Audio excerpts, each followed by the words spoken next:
Hi everyone, welcome to our channel Let's Learn Daily. இந்த வீடியோவில் என்ன பார்க்க போகிறோம் அப்படின்னா 12th ஸ்டாண்டர்ட் யூனிட் 6ல் இருக்கிற மிரர் ஈக்குவேஷன் பார்க்க போகிறோம். ஸோ மிரர் ஈக்குவேஷன் அப்படின்றது என்ன அப்படின்னா நார்மலாக மிரர் எல்லாம் செய்யும்போது நமக்கு அதோடைய ஆப்ஜெக்ட், இமேஜ், அந்த ஃபோக்கஸ், அதோட டிஸ்டன்ஸ் எல்லாம் கால்குலேட் பண்ணுவாங்க. ஸோ நம்ம லென்ஸ் யூஸ் பண்ணுறது எல்லாத்துலேயுமே இருக்கும்.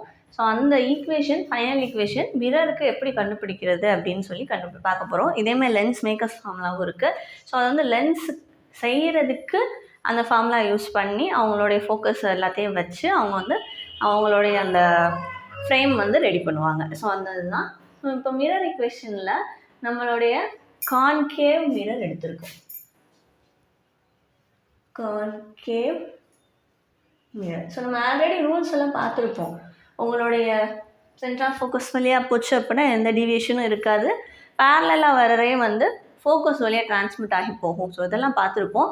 ஸோ அந்த ரூல்ஸை யூஸ் பண்ணி தான் அதில் கால்குலேட் பண்ண போகிறோம். ஸோ நம்ம என்ன எடுக்கிறோம் அப்படின்னா ஒரு கான்கேவ் மிரர் எடுத்திருக்கோம். ஏபின்றது தான் உங்களுடைய ஆப்ஜெக்ட். ஸோ இந்த சைடு இருக்கிறது உங்களுடைய ஆப்ஜெக்ட். இதோடைய பி அப்படின்ற பாயிண்ட்லேருந்து 3 ரேஸ் மட்டும். ஆக்சுவலாக இந்த 3 ரே தான் வருமானு கேட்டால் கிடையாது, நிறைய ரேஸ் வரும். அதில் மெயினாக இருக்கிற ரேஸை மட்டும் எடுத்து உங்களுக்கு எப்படி இருக்குன்னு சொல்லி டயக்ராம் போட்டு காப்பாங்க. அதுக்கு பேர் தான் ரே டயக்ராம் அப்படின்னு சொல்லி லோயர் கிளாஸஸில் படிச்சிருப்பீங்க. ஸோ அந்த மிரரோடைய சென்டரில் இருக்கிறது போல் உங்களுடைய ஆப்ஜெக்ட் எங்கே ஃபோக்கஸ் ஆகுதோ, இமேஜ் எந்த லைன் வழியாக ஃபோக்கஸ் ஆகுதோ அது வந்து ஃபோக்கல் பாயிண்ட்டு. அதே டிஸ்டன்ஸ் ஈக்குவலாக இன்னொரு சைடு எடுத்திங்கன்னா சென்டர் ஆஃப் கர்வேச்சர். ஸோ ஆக்சுவலாக உங்களுடைய மிரர் இப்படி இருக்குன்னா அதோடைய சென்டர் பாயிண்ட் தான் சென்டர் ஆஃப் கர்வேச்சர். அதில் தான் நம்ம கட் பண்ணி எடுக்கிறோம். கான்கேவ், கான்வெக்ஸ் அப்படின்லாம் நம்ம படிச்சிருப்போம். ஓகேவா? ஸோ இந்த பாயிண்ட்ஸ்லாம் பேசிக் பாயிண்ட்ஸு. இதுக்கு பேரலாக இருக்குது பேராக்சியல் ரேஸ்ன்னு சொல்லியிருப்போம். ஸோ அப்போ ஏபின்ற பாயிண்ட் ஆப்ஜெக்ட்லேருந்து பீன்ற பாயிண்ட் வழியாக 3 ரேஸ் வந்து எடுக்க போகிறோம். 3 லைன்ஸ் மட்டும். ஸோ ஃபஸ்ட்டு இது என்ன அப்படின்னா உங்களுடைய பிரின்சிபல் ஆக்சஸ். இந்த ஆக்சஸ் பேர் தான் வந்து பிரின்சிபல் ஆக்சஸ், சென்டர் வழியாக போகிறது. ஸோ இந்த பிரின்சிபல் ஆக்சஸ்க்கு பேரலாக போகிற ரைட்டு என்ன பண்ணுறேன் அப்படின்னா உங்களுடைய மிரரில் பட்டு ஃபோக்கஸ் வழியாக டிரான்ஸ்மிட் ஆகி வரும். ஸோ இது ஒன்று. இந்த இடத்துல 2 ரேஸ் போகும். ஸோ இதில் ஃபஸ்ட்டு இது என்ன அப்படின்னா இந்த பிடி. ஸோ அது பேரலாக போய் போலுக்கு பக்கத்தில் டிரான்ஸ்மிட் ஆகி ரிஃப்ளெக்ட் ஆகுது ஃபஸ்ட்டு இது. செகண்ட் இது என்ன அப்படின்னா உங்களுடைய போல்லே டேரெக்டாக பட்டு ரிஃப்ளெக்ட் ஆகிறது. ஸோ போலில் போய் எப்படி படுதோ அதே ஆங்கிளில் கீழே ஆப்போசிட் டேரக்ஷனில் ரிஃப்ளெக்ட் ஆகும். தேர்ட் இது என்னென்னா சென்டர் ஆஃப் கர்வேச்சர் வழியாக டிரான்ஸ்மிட் ஆகுது. ஸோ சென்டர் ஆஃப் கர்வேச்சர் வழியாக போச்சு அப்படின்னா திரும்ப டீவியேஷனே இல்லாமல் போயிடும். அப்போ மொத்தம் 3 ரேஸ் சொல்கிறோம். ஒன்று பிடி, இன்னொன்று பிபி, அடுத்தது என்ன அப்படின்னா உங்களுடைய பிஇ. அப்போ பிடி என்ன பண்ணுது, centre of curvature central focus வழியாக வருது, பிரின்சிபல் ஃபோக்கஸ் வழியாக. அடுத்து பிபி பார்த்திங்க அப்படின்னா ஸ்ட்ரைட்டாக போலில் பட்டு ரிஃப்ளெக்ட் ஆகுது. நெக்ஸ்ட்டு பிஇ வந்து டைரக்ஷன்லேயே ரிஃப்ளெக்ட் ஆகுது. அந்த 3 லைன்ஸ் எழுதிக்கோங்க. எழுதிட்டு நம்ம இதில் என்ன பண்ண போகிறோம் அப்படின்னா இதில் உள்ள ஆங்கிள் 2 ஈக்குவல்னு சொல்ல போகிறோம். இந்த இருக்குல்ல பிபிஏ, இந்த ட்ரையாங்கிள் ஃபார்ம் ஆகுது. அதுவும் அதே மாதிரி இந்த பி ப்ரைம் பிஇ, இந்த 2 ட்ரையாங்கிள்ஸ் சிமிலர் ட்ரையாங்கிள்ஸ்ன்னு எடுத்துக்க போகிறோம். அதோடைய ஆங்கிள் 2 ஈக்குவல். ஸோ சிமிலர் ட்ரையாங்கிள்ஸ்னு சொல்ல போகிறாங்க. சிமிலர் ட்ரையாங்கிள்ஸ்னால் அதோடைய ஆங்கிள் ஏதாவது 2 ஆங்கிள் ஈக்குவலாக இருக்கலாம். இல்லை அப்படின்னா அதோடைய சைட்ஸ் 2 ப்ரொபோர்ஷனலாக இருக்கிறது வந்து ஈக்குவலாக இருக்கலாம். ஸோ அந்த ஈக்குவலாக வர்றது தான் என்னென்னு சொல்லுவோம்னா சிமிலர் ட்ரையாங்கிள்ஸ்னு சொல்லுவோம். அப்போ இங்கே இந்த ட்ரையாங்கிளும் இந்த சின்ன ட்ரையாங்கிளும் ஈக்குவல்னு சொல்ல போகிறோம். ஸோ அப்படி சொன்னதுக்கப்புறம் அதோடைய சைட்ஸ் 2 ஈக்குவல். அப்போ இங்கே ஏ ப்ரைம் பி ப்ரைம் எடுத்தினா இங்கேயும் ஏபி எடுப்பேன். அதேமாதிரி இன்னொரு சைடு என்னது உங்களுடைய பிஏ. அதேமாதிரி இதுக்கு இந்த பிஏ ப்ரைம்.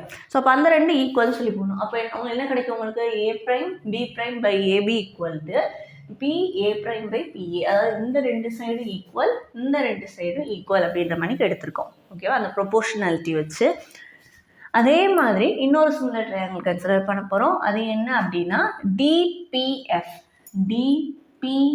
இந்த ட்ரையாங்கிளும் உங்களுடைய B prime A prime F, இந்த குட்டி ட்ரையாங்கிளும் இந்த ட்ரையாங்கிளும் ஈக்குவல்னு சொல்ல போகிறோம். ஓகேவா? ஸோ அப்போ அங்கே என்ன கிடைக்கும், இந்த பெரிய ட்ரையாங்கிளும் இந்த ஹாஃபும் எடுத்தோம். இப்போ அடுத்து என்ன எடுத்திருக்கோம், இந்த ட்ரையாங்கிளும் இதில் இருக்க இந்த குட்டி ட்ரையாங்கிளும் எடுத்திருக்கோம். ஸோ அதிலே அதேமாதிரி சைட்ஸ் வச்சு ப்ரொபோர்ஷனாலிட்டி போட்டிங்கன்னா ஏ ப்ரைம் இதுக்குரியது a prime b prime by pd is equal to a prime f by pf இந்த whole length. ஓகேவா? ஸோ அப்போ இப்படி போட்டுக்கலாம். ஸோ இதில் பார்த்தீங்கன்னா இந்த பிடின்றதுக்கு ஆல்மோஸ்ட் போல் பக்கத்தில் தான் இருக்கும். ஸோ அப்போ இது நம்ம போட்டுக்கலாம். இப்போ இந்த லென்த்தும் இந்த லென்த்தும் ஈக்குவல், அப்போது பிடியும் ஏபியும் ஈக்குவல் அப்படின்னு சொல்லி போட்டுக்கலாம். அப்போ இந்த இடத்துல பிடிக்கு பதிலாக ஏபி சப்ஸ்டியூட் பண்ணிங்கன்னா இந்த ஈக்குவேஷனும் லெஃப்ட் ஹேண்ட் சைட் சேமாக இருக்கும். அப்போ ரைட் ஹேண்ட் சைடு 2 ஈக்குவல்னு போட்டுக்கலாமா? ஸோ அதனால் இங்கே 2 ரைட் ஹேண்ட் சைடு ஈக்குவல் போட்டுக்கும். BA prime by ABA equal to A prime F by பிஎஃப்னு போட்டாச்சு. இதுவும் ஈக்குவல்னு போட்டாச்சு. இப்போ எனக்கு ஏ ப்ரைம் எஃப்ன்றது என்னன்னு தெரியும். ஏ ப்ரைம் எஃப்ன்றது என்னது? ஏ ப்ரைம் எஃப் இந்த இருக்குது, இந்த லென்த் எனக்கு வேணும். அப்போ என்ன பண்ணுவேன், இந்த ஹோல் லென்த்லேருந்து இதை சப்ராக்ட் பண்ணிட்டேன்னா எனக்கு இது கிடைக்கும். அப்போ இந்த ஹோல் லென்த்ன்றது என்னது? PA prime minus PF by PF. ஓகேவா? இப்போ இந்த இதுக்கு எல்லாத்துக்கும் வேல்யூ சப்ஸ்டியூட் பண்ணணும். இப்போது நார்மலாக போல்லேருந்து நம்ம டிஸ்டன்ஸ் கேல்குலேட் பண்ணுவோம். அப்போ ஆப்ஜெக்டோடைய டிஸ்டன்ஸ் வந்து யூ, இமேஜோடைய டிஸ்டன்ஸ் ஃபார்ம் ஆகிறது வின்னு சொல்லுவோம். ஃபோக்கஸ்லேருந்து போல் வரைக்கும் இருக்கிற லென்த்து எஃப்னு சொல்லுவோம். உங்களுடைய கன்வென்ஷன் ரூல் படி மிரருக்கு லெஃப்ட் சைடு இருக்கிற எல்லாமே நெகட்டிவ். ஸோ இந்த வேல்யூஸ் எல்லாத்துலேயுமே நெகட்டிவ் சைன் போட்டு எழுதுவோம். ஸோ அந்த டிஸ்டன்ஸை வச்சு PA minus u, PA prime வந்து மைனஸ் வி, பிஎஃப் வந்து மைனஸ் எஃப்னு கிடச்சிருக்கும். அது எல்லாத்தையும் இதில் சப்ஸ்டியூட் பண்ணிங்க அப்படின்னா உங்களுக்கு இந்த வேல்யூ வரும். ஓகேவா? ஸோ இப்போ இதில் வந்தீங்கன்னா நெகட்டிவ் சைன் எல்லா சைடுமே இருக்கும். ஸோ இப்போ இதையும் நீங்கள் கேன்சல் பண்ணிடலாம். இங்கே நெகட்டிவ் சைன் காமனாக எடுத்திங்கன்னா இதுலேருந்து ஒரு மைனஸ், இதுலேருந்து ஒரு மைனஸ், இதுலேருந்து இருக்க மைனஸ் கேன்சல் அவுட் ஆகி ரிமைனிங் என்ன கிடைக்கும்? வி மைனஸ் எஃப் மட்டும் கிடைக்கும் பை எஃப். அப்போ இந்த எஃப் ரெண்டுமே காமன் தான். ஸோ தனித்தனியாக பிரிக்கும் போது எஃப் பை எஃப் ரெண்டும் கேன்சல் அவுட் ஆயிரும். ரிமைனிங் இந்த டேர்ம் இருக்கும். ஹோலை டிவைடட் பை வி போடும்போது உங்களுக்கு என்ன கிடைக்குது? 1/u = 1/f minus 1/v. அப்போது ரீஅரேஞ்ச் பண்ணும்போது என்ன கிடைக்கும்? 1/v + 1/u = 1/f. இதுதான் உங்களுடைய மிரர் ஈக்குவேஷன் அப்படின்னு சொல்லுவோம். அப்போது உங்களுடைய மிரருடைய object and image distance calculate பண்ணிட்டோம் அப்படின்னாலேவோ, கண்டுபிடிச்சிட்டோம் அப்படின்னாலேவோ ஃபோக்கல் லென்த்தோடைய வேல்யூ கால்குலேட் பண்ணிடலாம். ஸோ நார்மலாக எக்ஸ்பெரிமெண்டலாக பண்ணும்போது உங்களுடைய ஆப்ஜெக்ட் எவ்வளோ இடத்துல இருக்குது, இமேஜ் எங்கே ஃபார்ம் ஆகுன்றதை நம்மளால் கால்குலேட் பண்ண முடியும். அப்போ அதை யூஸ் பண்ணி அந்த மிரருடைய ஃபோக்கஸை நம்மளால் கால்குலேட் பண்ண முடியும். ஸோ இதுதான் உங்களுடைய மிரர் ஈக்குவேஷனோட யூஸு. அப்போ இங்கே என்ன பண்ணியிருக்கோம், கான்கேவ் மிரர் எடுத்து ஒரு ஆப்ஜெக்ட் வச்சுருக்கோம். அதில் 3 ரேஸ் கால்குலேட் பண்ணுறோம். ஒன்று பேரலாக போகுது, இன்னொன்று போலுக்கு போகுது, இன்னொன்று சென்டர் ஆஃப் கர்வேச்சர் வழியாக டிவியேட் ஆகுது. இது எல்லாமே எப்படி டிவியேஷன் ஆகுது அப்படின்றத சொன்னதுக்கப்புறம் ஆங்கிள் ஆஃப் ரிஃப்ளெக்ஷன் படி ரெண்டும் ஈக்குவல் அப்படின்னு சொல்லி போட்டுக்கோங்க.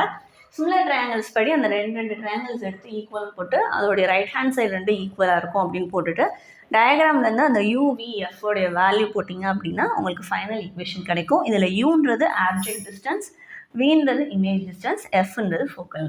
ஸோ இப்போ ஃபைனல் ரிலேஷன் என்னது? 1/v + 1/u = 1/f. ஸோ அதோடைய யூஸ் என்னன்றதே ஃபைனலாக எழுதிக்கோங்க. ஸோ இது இம்பார்ட்டன்ட் டீட்டெயில். கண்டிப்பாக டரைவ் பண்ணி பாருங்கள், இல்லைன்னா மறந்துடும். இந்த வீடியோவில் ஏதாவது டவுட் இருந்தால் கேளுங்க. தேங்க்யூ.